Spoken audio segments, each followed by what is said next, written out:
How's it going, guys? Trey Clark here, as I usually am. And I'm sure with everything you've got on your plate right now, one thing you were worried about is what is Trey up to right now while he's in exile from social media? The CD, now normally if you're a musician and you're cutting a CD, you invest a lot of money up front. You get a producer, you hire your band members, and you get studio time or whatever. But there's no venue. What happens is you invest, is someone my range as far as popularity, 15, 20 grand or something like that. You get a CD, but you do a series of tours, radio tours, you do CD release parties, but there are no venues. There's no way to recoup your money. So as you're going into the hole and you're watching the register cha-ching, there's no end to that. So I've had to resort to producing it myself because I still want to produce this CD, and it's pretty much done. And I'm happy with it. I'm really happy with it. The CD is called Unfriended. It's very timely, but it's just me playing all the instruments and all that kind of stuff and learning software. And right as I thought I was done and getting ready to release it, Logix Pro, which is the software I use, just basically revolutionized user friendliness as far as rhythm sections and a lot of other stuff.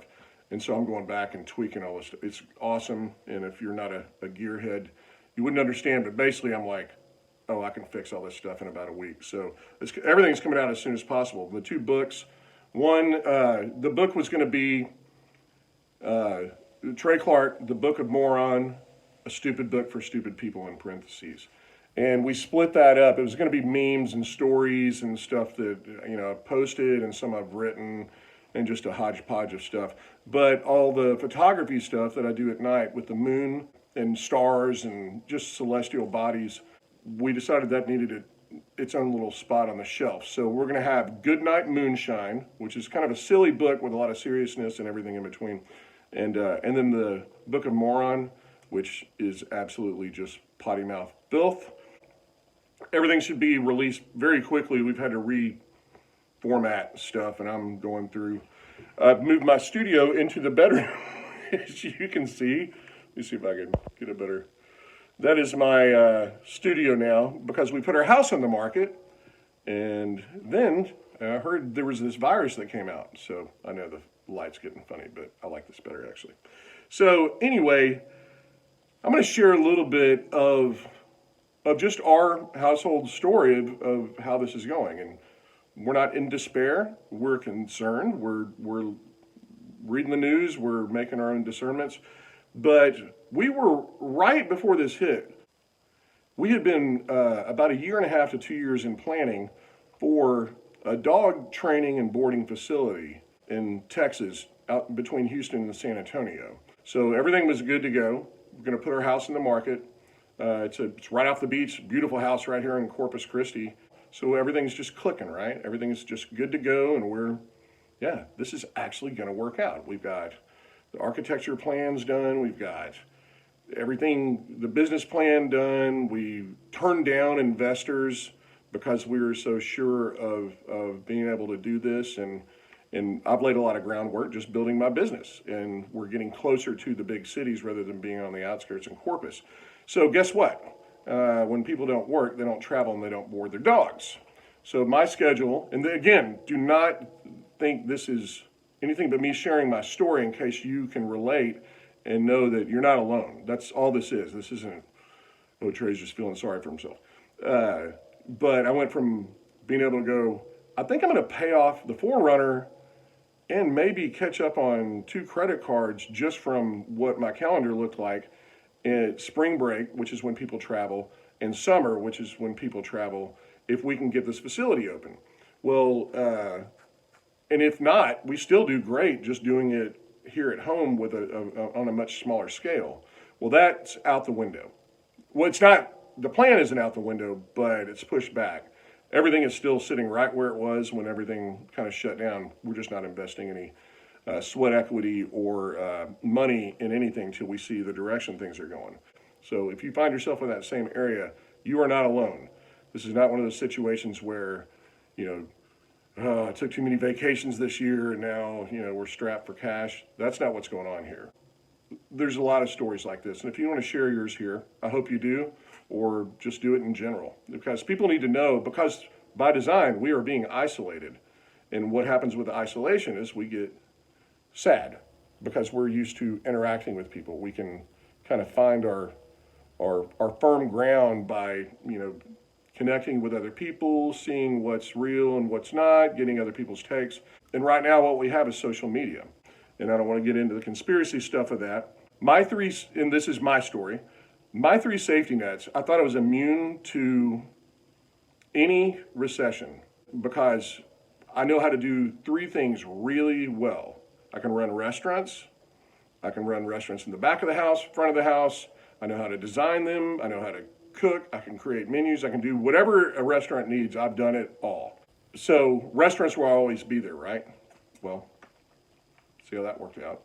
My second safety net was, well, I'm a musician.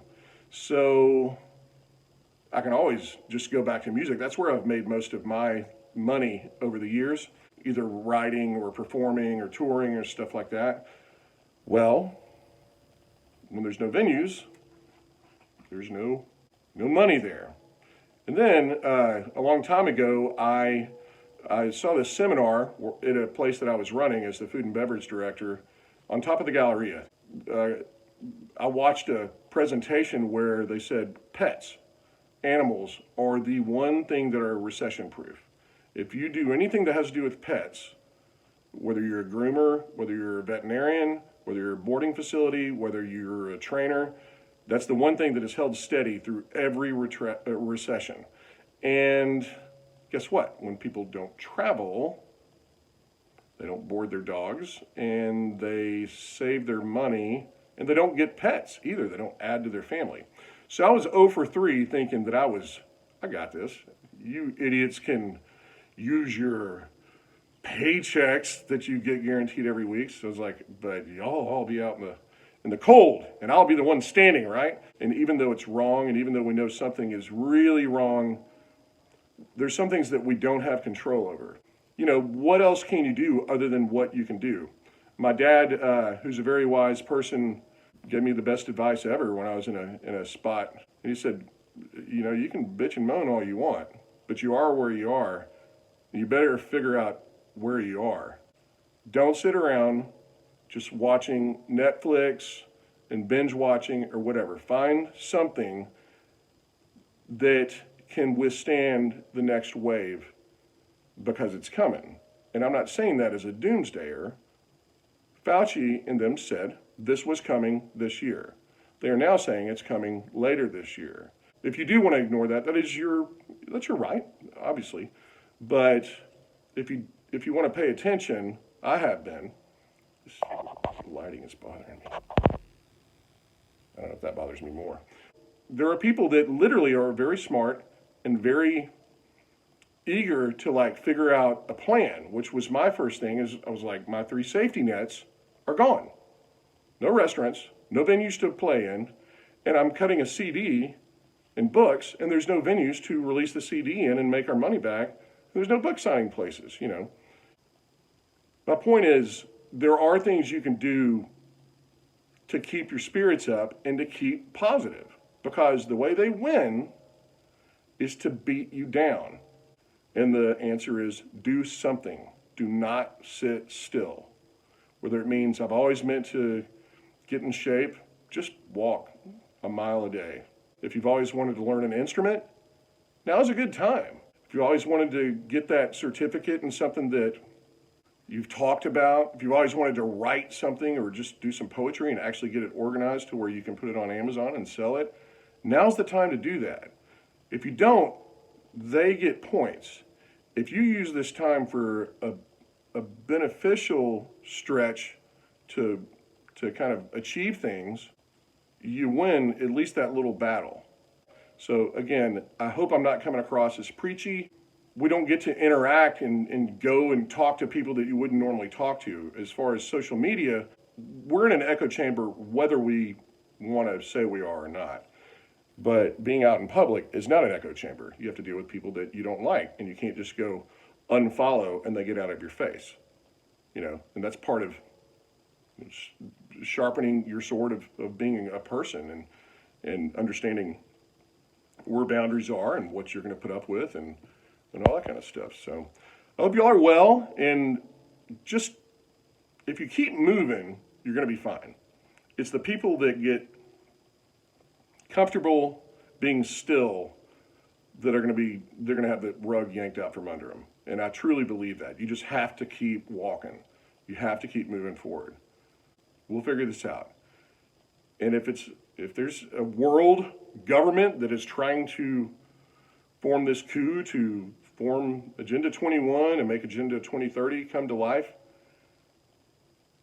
we're probably, unless we're going to organize and form an army, we're not going to do anything about it. So right now what we need to do is make sure we are strong as far as our bodies, and that's my biggest thing that I've ignored during this. Maybe develop skill sets, learn how to fish, those types of things. Are you prepared if the electricity shuts out? Are you prepared? Do you have a plan of where to go if the grid shuts down and you can't use your cell phone or GPS and that type of thing? So just kind of start discussing it, because everyone's situation is different. Some people are going to choose to just stay home. Some people are going to want to get out of town. I will say this, if the conspiracies, no one's been right more than conspiracy theorists. Think about that. Doctors ain't been right, politicians ain't been right, your friends ain't been right, but the people who follow the facts and the trends are the ones that can predict all this stuff, at least to a higher degree of effectiveness, so of truthiness. I hope y'all are great. Hang in there and smile, kiss your spouse. Remember that we're not here to be sad and in despair. There are just people that are a-holes and that don't really care about your happiness. So if they don't, you better. I care about your happiness. Cheers, guys.